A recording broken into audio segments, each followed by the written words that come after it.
Bonjour à toutes et à tous, je suis Alexandra Sapferi, avocate en droit du travail et fondatrice du site mesindemnités.com. Aujourd'hui, avec Morgane, experte à l'UNEDIC, on fait le point sur le calcul de l'allocation d'assurance chômage. Les règles ont changé depuis le 1er avril 2025, on vous explique tout.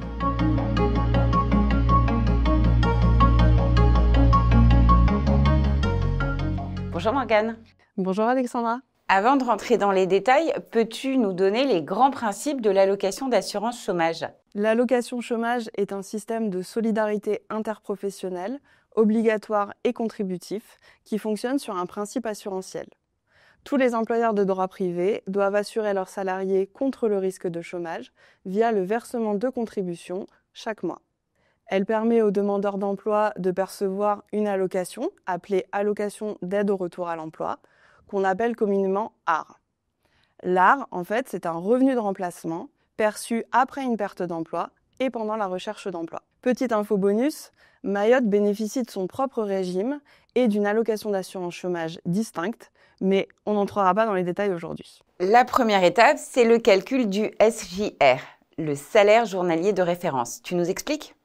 Oui, alors il faut retenir là 2 points essentiels. Le montant de l'allocation d'assurance chômage dépend des salaires perçus avant la perte d'emploi et l'allocation d'assurance chômage a une valeur journalière.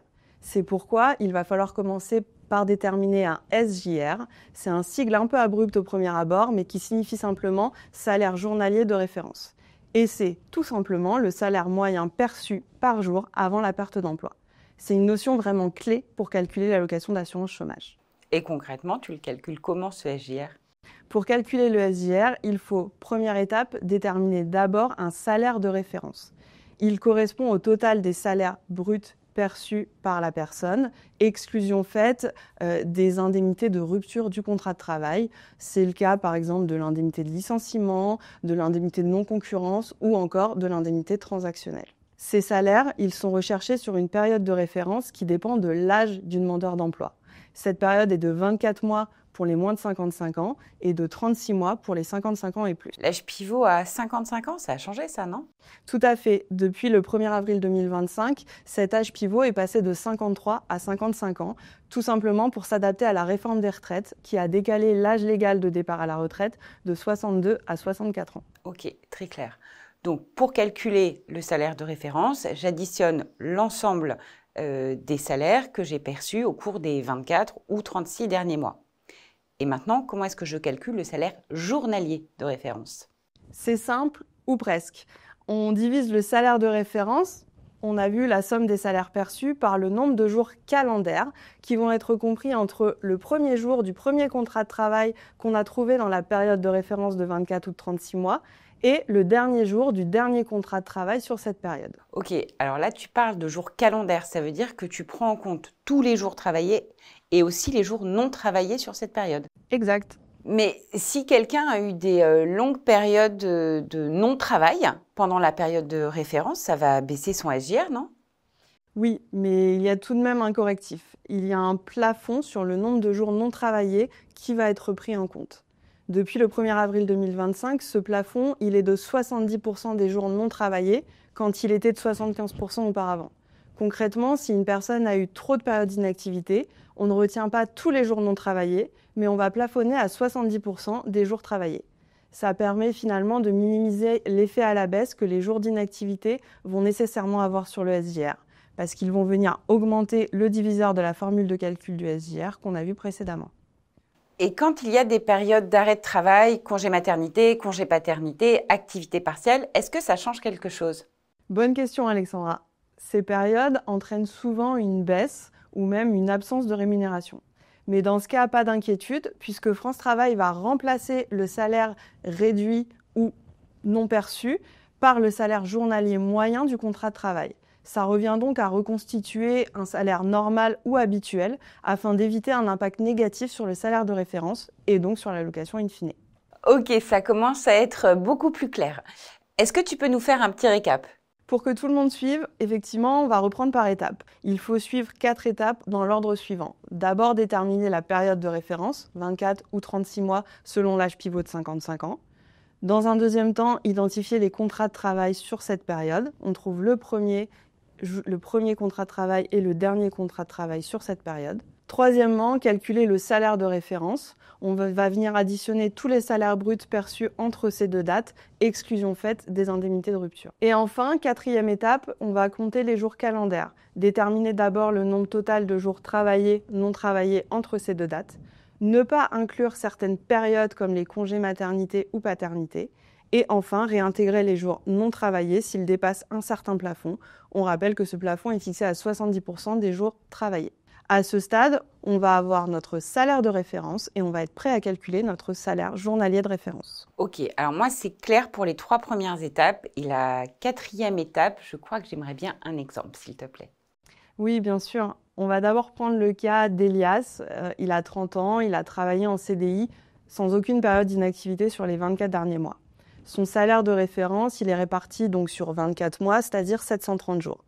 Donc son salaire journalier de référence, c'est son salaire de référence divisé par 730 jours. Bon, ça c'est le cas facile, j'ai compris. Donne-moi le cas difficile. Ok, donc on va prendre maintenant un cas avec des périodes travaillées et non travaillées dans la période de référence. Cette fois, on a Laura qui a 25 ans et qui a alterné période travaillée et période de chômage sur les 24 derniers mois. Elle a travaillé 20 mois et était sans activité pendant 4 mois.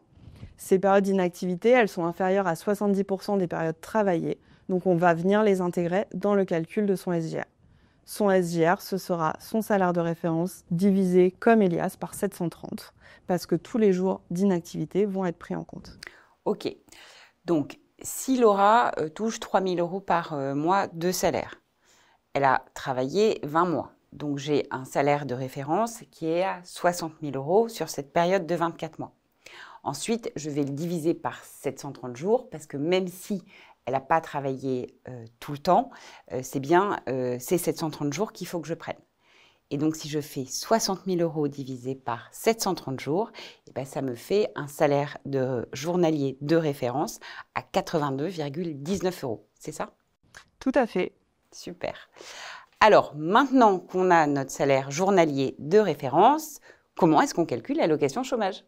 Eh bien, tu fais bien de poser la question, car le SGR, ça n'est pas le montant de l'allocation que le demandeur d'emploi va percevoir au final. Le SGR, c'est une base de calcul, mais ce n'est pas du tout le montant de l'allocation d'assurance chômage qu'on appelle AR, on le rappelle. Pour calculer l'allocation, France Travail va venir appliquer 2 formules sur ce SGR et retenir la plus avantageuse. Première formule, 40,4% du SGR plus 13,11 €. Deuxième formule, 57% du SGR. Le tout toujours dans la limite de 75% du SGR. Désormais, le montant qu'on a obtenu, c'est bien l'allocation d'assurance chômage, une allocation journalière. Mais attention, son montant est brut, c'est-à-dire qu'il peut faire l'objet de retenues sociales, la CSG, la CRDS, la participation aux retraites complémentaires ou encore le prélèvement à la source de l'impôt sur le revenu. Et si on reprend l'exemple de Laura, ce sera combien son allocation? Alors, dans l'exemple de Laura, son SGR, tu l'as dit, était de 82,19 € brut. France Travail va procéder au calcul via les 2 formules que l'on a vues, soit 40,4% de 82,19 € plus 13,11 €, ce qui nous donne un montant de 46,31 €, ou 57% de 82,19 €, ce qui nous donne un montant d'allocation de 46,85 €. Dans ce cas, l'allocation journalière de Laura sera de 46,85 € brut parce que c'est le montant le plus favorable. J'ai entendu dire que l'allocation chômage pouvait baisser au cours de la période d'indemnisation. Est-ce vrai? Oui, alors c'est vrai, mais pas pour tout le monde et plutôt pour les hauts revenus et donc les allocations un peu plus conséquentes. L'allocation d'assurance chômage va être dégressive pour les demandeurs d'emploi de moins de 55 ans. On peut rappeler qu'avant le 1er avril, cet âge était fixé à 57 ans. Et pour les demandeurs d'emploi dont l'allocation journalière est supérieure à 92,11 € brut par jour.